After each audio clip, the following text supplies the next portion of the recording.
Hey, I'm Mike, and this is Riding in the Ozarks. And believe it or not, sometimes people will ask me questions over the internet like, which Softail should I buy? Well, without asking a lot of questions and getting a lot of answers and having a real conversation, that is a really hard question to answer. Almost impossible to get it right.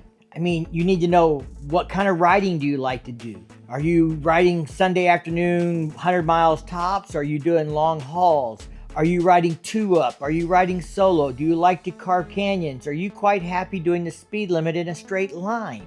All those things matter. How tall you are, how much you weigh. Now, I did get to ride all 6 of the new 2025 Softails in Austin in 2 days back to back. Rode 3 bikes each day. So what I can tell you is my experience and what I think about those bikes, what I liked or didn't like, and who I think they might be designed for, who they had in mind as the most probable rider to buy that particular motorcycle. Now let's talk about what all of the Softails have in common first, and then we'll talk about the personality of each model that I rode. By the way, if you're new here, thanks for tuning in. And if you've watched my videos before, thanks for being a repeat offender. All of the new Softails have all new LED lighting. And I mean, when I say all new LED lighting, I mean, obviously some lights might be, the headlight might be the same as the previous year that was LED, but there is no more incandescent turn signals, things like that. Most of the Softails I thought had new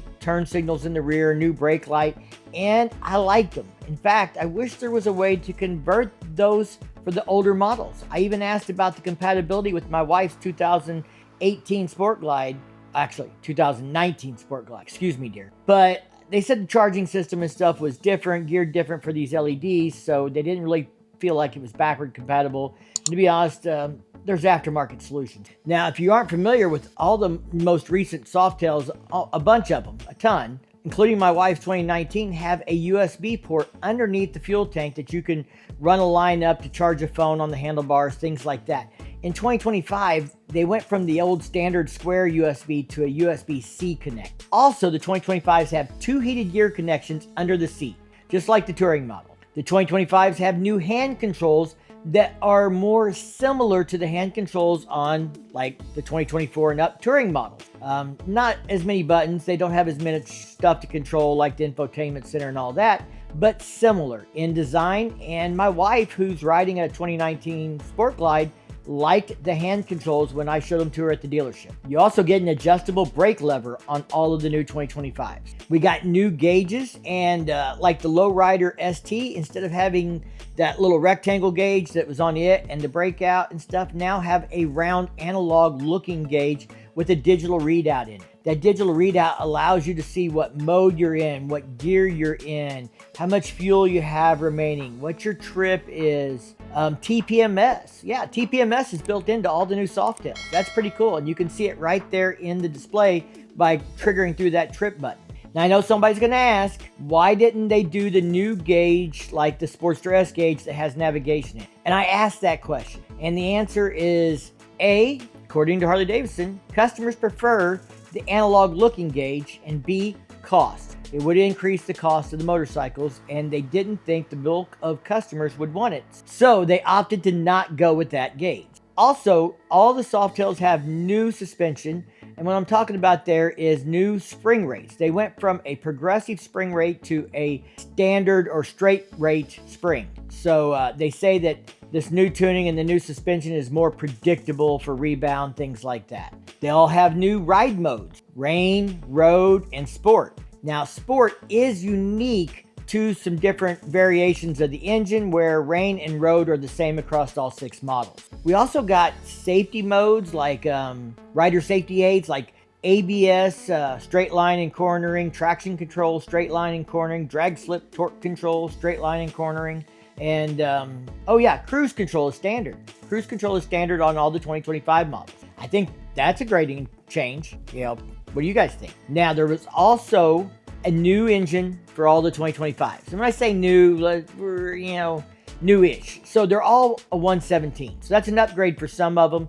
For a few of them, it's a new variation of the 117. The 2025s are using the same heads that are on the touring platform, which, if you're familiar with the 2024 and up Road Glide and Street Glide touring platform, just those models in the CVOs, they have liquid cooling. They have a passage in the head that runs liquid cooling through there. Now on the Softails, they're not doing liquid cooling, but they are doing oil through those passages to help cool the heads more. So there are oil passages in the heads to help maintain the temperature on those heads. And they say that they will run cooler.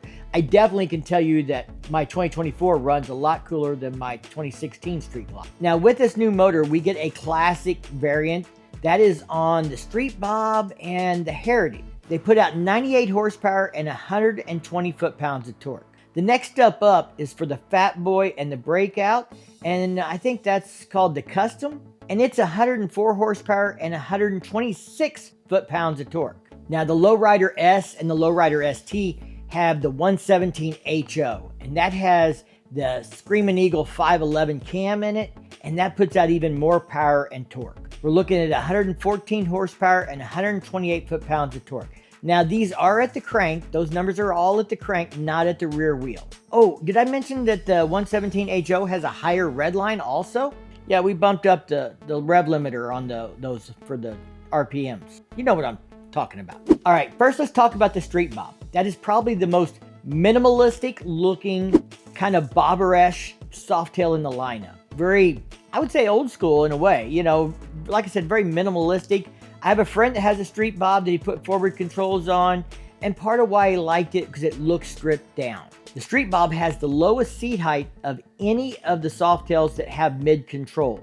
That seat height comes in at 25.8 inches. It also has 4.9 inches of ground clearance, which means the distance between your butt and your feet is less. And for an old fat guy like me, that means your knees are above your hips. And within 30 minutes, I was feeling cramped. And within an hour, I was really trying to stretch my legs out, look for opportunities to put my leg out straight over the pegs and, you know, get some stretch in there. Or if we could find a place to stop and stretch, I had to get up and walk. So, and I wasn't the only one at the press event that had those same issues. Now, the Street Bob has been criticized for having a 3.5 gallon tank.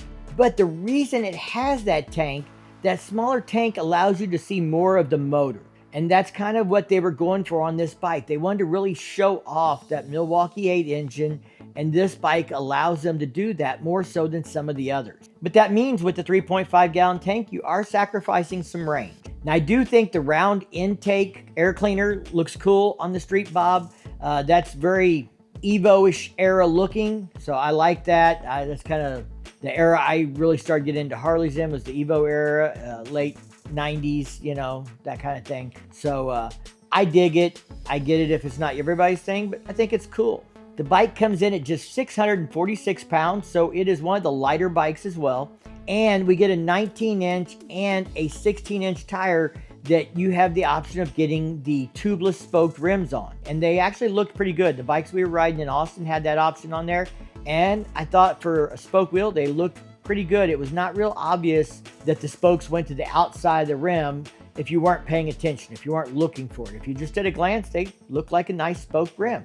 Now this bike does have 5 inches of travel in the front suspension, but only 3.4 in the rear. That means it's probably more ideal for a lighter, possibly shorter leg person, or at least someone with a lot more flexibility than me. And if you don't like mids, don't worry, you can convert it. I think forward controls for it are around $600 from Harley. So just get the dealer to throw them in and install them for you before you pick it up if you can't dig the mid. Hey guys, this video is brought to you from Beyond Riders. I've been wearing their Kevlar armored riding gear for a few years now. They sponsor the channel and I really appreciate their support. But it's not just about that. I've had multiple friends go down in accidents. A couple of them have bought the Beyond Riders gear after the accident, but I'd much rather you buy it before you have an accident and be protected. Road rash is a terrible thing. My wife had an accident and had road rash, and it was absolutely miserable. One of the worst things. So having gear that, you know, resists those abrasions and stuff like that Kevlar lined armor riding gear is a great way to prevent road rash. So if you want to save a few bucks on your next piece of Beyond Riders riding gear, use my link in the description down below. I really appreciate it, and I appreciate them supporting the channel. Now the next bike is the Heritage that I want to talk about, and this is probably the most underrated motorcycle in the Softail lineup from the factory. And what I'm talking about is this bike is very comfortable. Professional Monkey calls it the Swiss Army knife of the Softails. And you can get on this bike and you can just pick it up from the dealership and go ride. You can ride, long days, short days. You can cruise around town. It's a very versatile motorcycle. I never really gave the Heritage much thought until I got to ride it at Daytona for a couple of days. And it grew on me. I liked it a lot more than I thought I would. It's not the look that appeals to me the most out of those, but I really like the comfort and the ability of just riding it around town or getting out on the highway with it, having bags. It's just a great all-around bike from the factory, and I think it's probably the most underrated Softail in the lineup. Seat height's good, 26.3 inches, only a half inch taller than the Street Bob. Apes are very comfortable. You have floorboards. I can dig it. We get 16-inch wheels front and back and like a 5-gallon tank if you want to go touring and not have to stop every 120 miles and put gas in it. No problem. Now, this is a little heavier bike. It's 730 pounds in running order. And I know some people are going to say, well, this is a bike you could run 2 up on. Why didn't they give it the more powerful motor? Well, trust me, all of these 117s are plenty powerful. I rode a 114 at Daytona, and there were guys on baggers who thought they were going to take me off the light, and they were surprised that Heritage launched off the light like it did and maybe left them setting. Well, we won't talk about that. Now, I don't think this is the right bike if you want to go rip canyons and things like that. But if you want to cruise across the country, go to different events, see different things, but you want a lighter bike that you can tour on, that's very versatile, that you don't have to do a lot of customization on and stuff. I mean, the saddlebags do come off if you want to take them off. They're just not quick detach, but a very, very versatile bike and a great bike for a lot of people. Now, 3 is the Fat Boy. And I got to ride that quite a bit. I really liked the Fat Boy for ergonomics. Floorboards were comfortable, bars were comfortable. The seat was okay. The thing that really didn't appeal to me about the Fat Boy, and I've said this before, is that big front tire in the back and the front. I won't say it makes it less nimble. What we would describe it as, you have to be more deliberate in your cornering. Yeah, it's not less nimble. I mean, let's just be honest. It's a little less nimble than some of the other bikes like the Street Bob or the Lowrider S. But it'll still get down the corner and drag the floorboards. I mean, I heard Professional Monkey dragging some stuff on it when he was riding it in front of me on the press ride. So it'll do it. But you got to be more deliberate about it. And if you live somewhere like he does in Florida, where you got a lot of straight roads, flat, maybe you live in Kansas, that's probably not going to bother you at all. But if you're looking for a canyon carver or something like that, this is probably not the right bike for sure. Like I said, I just feel like you have to be a lot more deliberate in the cornering with it because of that big front and rear tire. And it's not just the rear tire, it's the front tire also. Seat height's good at 25.9 inches, 700 pounds, not the heaviest bike, not the lightest bike. Love the look of it. The Gray Ghost, I think, is awesome looking and very cool that they did what they did with that for the Icon 35th anniversary Fat Boy. So I dig all that stuff. It's got plenty of power with the 117 custom engine. It's just not, the only thing that I can say negative about it is it just doesn't feel as nimble. And a lot of people I know do say in the comments like they need to go to a narrower tire, that it looked better, it rode better with the narrower tire in the back. But it is the Fat Boy, and it's got fat tires on it. Now, number 4 is the Breakout. The Breakout's got a big-ass tire in the back, but it's got a skinny 21-inch in the front. And it's more of a chopper-esque looking bike. The Fat Boy was, it's iconic in its own way. But the Breakout is more chopper-esque looking, big tire in the back, narrow tire in the front. And I actually felt going right from the Breakout to the Fat Boy that Breakout handled a little better. So I think that fat front tire on the Fat Boy has part of the impact of how nimble that feels. I felt like the Breakout was better. The Breakout has the gauge on the handlebars where the Fat Boy and the Heritage are down in the console.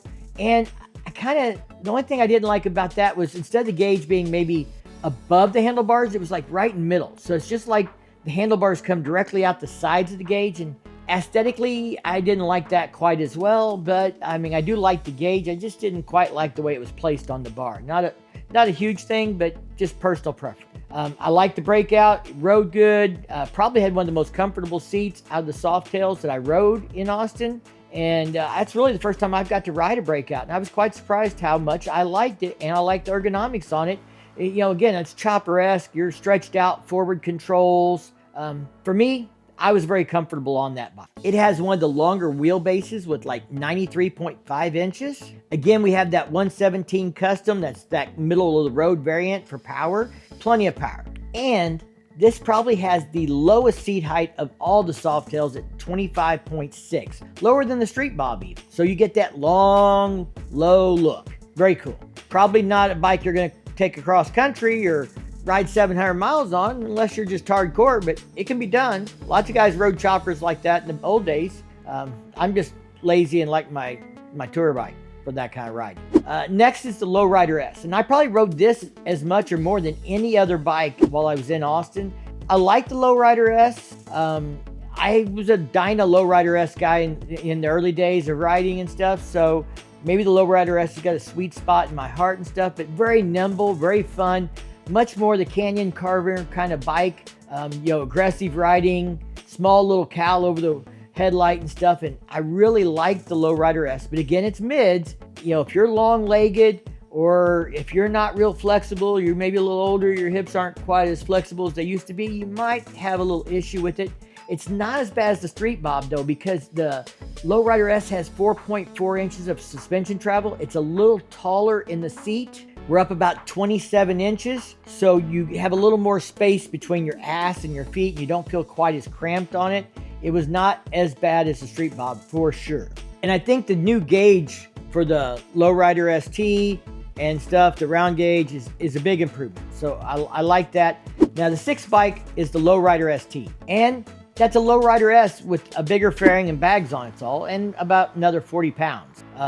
But if you want to tour on a Softail, it's another great option. Probably a little more aggressive style riding than like the Heritage and stuff. You've got more of a straight bar, kind of like the T-bar stuff. I'm not big into that stuff, but it's not apes. Your handlebars are down closer to the fairing. You've got the clamshell bags. You've got the ST fairing. You can do audio on it. The audio for the Lowrider ST is awesome. If you didn't know, put an ST fairing on my wife's Sport Glide and put the Rockford Fosgate audio in there, because after she rode the Lowrider ST at Daytona last year, it's been kind of like, oh, if I could do anything to my bike, that's what I would do. And thanks to some great friends and Pro Monkey and Alan at Adman Black and stuff like that, they made that happen for her. And I mean, we paid for some stuff and things like that. It wasn't a totally sponsored deal, but they helped us out on making that dream come true for her and getting her on a Sport Glide ST. That's a very cool bike. I'll be doing a video on that here real soon, but the Lowrider ST to me is just the Lowrider S with the fairing and bags. And if you're into canyon carving, but you want to have those features, maybe you do a lot of highway miles, you want to travel the country on a Softail, the Lowrider ST is probably the bike for you. If you don't want the aggressive stance and the bars and stuff like that, then Heritage is probably the next best option for touring on a Softail. All right, guys, those are my thoughts on the new Softails and which one might be right for you. My best advice is, take these things that I've said, think about them, see which one might fit you, and then go ride one. Get to a demo ride the bike. If you really think you might want to buy it, maybe see if you can rent one for a day and spend 4 or 5 hours on it, not 15 minutes. That'll really help you make up your mind. That's the best advice I can give you for which Softail you should buy. Now, y'all stay safe, keep on riding, and we'll see you in the next one.